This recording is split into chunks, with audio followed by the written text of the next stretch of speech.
when you live somewhere, you never see what's on your doorstep. And I don't think anybody really knows what the stones are all about. Person A's got one theory, person B's got another, and so it just goes on. The definition of pagan is country folk. Druids were the priests of the Celtic peoples. The Celtic peoples were the indigenous white tribes of northern Europe. I am the archdruid here, which involves me in all the druid rituals and the cycles of events that happen here. But as the keeper of the stones here, that is liaison officer, most people have never met a druid. Very few people, and the pagan community is rapidly expanding in enthusiasm and gaining of knowledge. And I liaise with police, National Trust, English Heritage, the pub landlord, anyone who wants our perspective on things. No, well, it helps everybody, really. You get to meet more people, the local shop takes more money, this place takes more money. I'm one of the pagan priests that operates here. There are quite a number, but I do some of the main ceremonies. My initial training was a Wiccan training, so I tend to be on that side of paganism.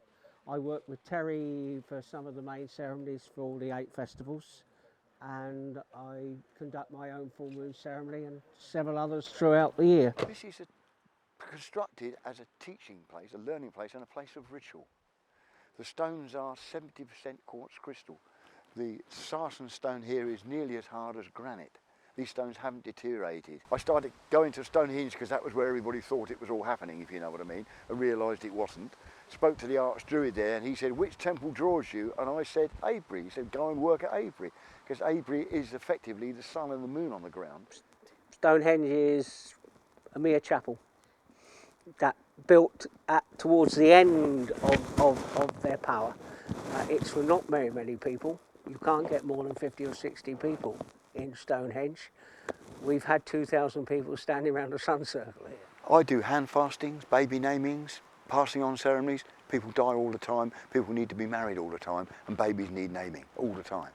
I visit people in hospital, I visit young mothers with young babies, and I also visit people who are dying as well. You know, I'm busy all the time. Besides the fact I'm here witnessing any eclipses, anything that was like to happen up there, you know, the transit of Venus, things like that. I'm here trying to witness it.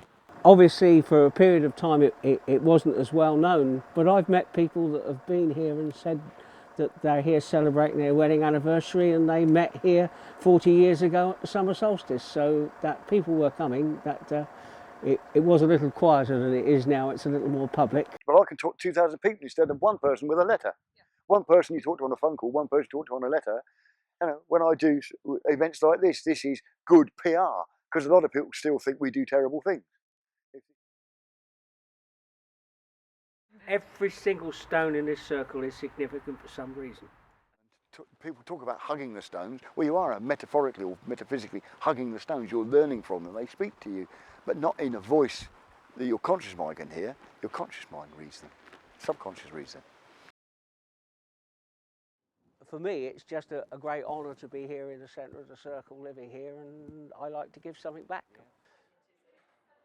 Well, everybody knows everybody. You can very rarely go anywhere without meeting a friend.